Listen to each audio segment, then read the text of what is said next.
بسم اللہ الرحمن الرحیم۔ جیم لکھنے کا طریقہ جو خط نستعلیق میں سب سے زیادہ مشکل لفظ ہے، اس کا طریقہ یہ ہے کہ یہاں پر ہم 2 خط لگائیں گے۔ یہاں پر جب 2 خط لگائیں تو یہاں پر 3 خط لگائیں گے، اس لیے کہ یہ حصہ جب 2 کے برابر ہوگا تو یہ 3 کے برابر ہوگا، اگر یہ 3 کے برابر ہوگا تو یہ 4 کے برابر ہوگا۔ پھر یہاں سے ہم شروع کریں گے۔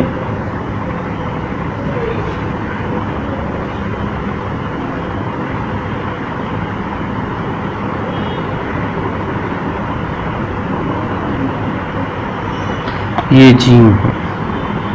جیم اصل میں شروع دوسری لائن سے ہوتی ہے، میں نے اوپر والے لائن سے شروع کی۔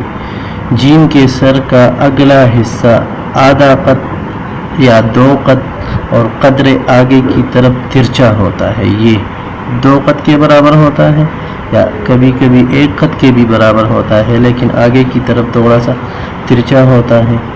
باقی کا سر 1.5 قط تقریباً 3 قط یا 2.5 قط موٹا ہونا چاہیے۔ سر جیم خوبصورت دکھلائی دے گا۔ اس کے بعد جیم کا سینہ آگے کی طرف اسی طرح ہونا چاہیے کہ سر اور سینہ تیسری لائن پر بالکل ایک لائن میں آ جائے۔ مثال کے طور پر یہ سر ہے، یہ سینہ ہے، دیکھیں یہ بالکل ایک ہی لائن میں آ گیا۔ اس کا یہ سینہ جو ہے اس کے سر سے آگے نہیں نکلا ہوا ہے، اسی طرح نہیں ہے۔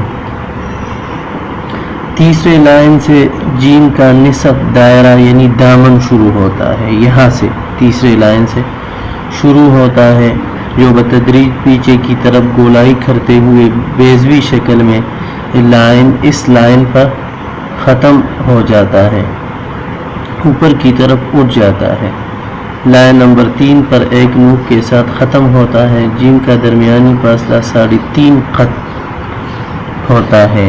یہ درمیانی 1 2 3 اور 3.5۔ اسی طرح جیم کا یہ جو ہے یہ بالکل درمیانی جیم میں جو دائرہ ہے اس دائرے کے بالکل درمیان کے برابر ہو۔ مثال کے طور پر دیکھیں یہاں پر آپ نے نقطہ لگانا ہے۔ تو یہ جیم کا صحیح طریقہ ہے۔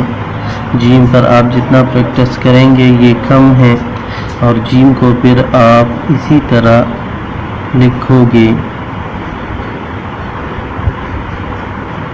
دیکھیں جیم کو یہاں سے بھی برابر، یہاں سے بھی برابر، یہاں سے بھی برابر، درمیان میں نقطہ بھی موجود ہے۔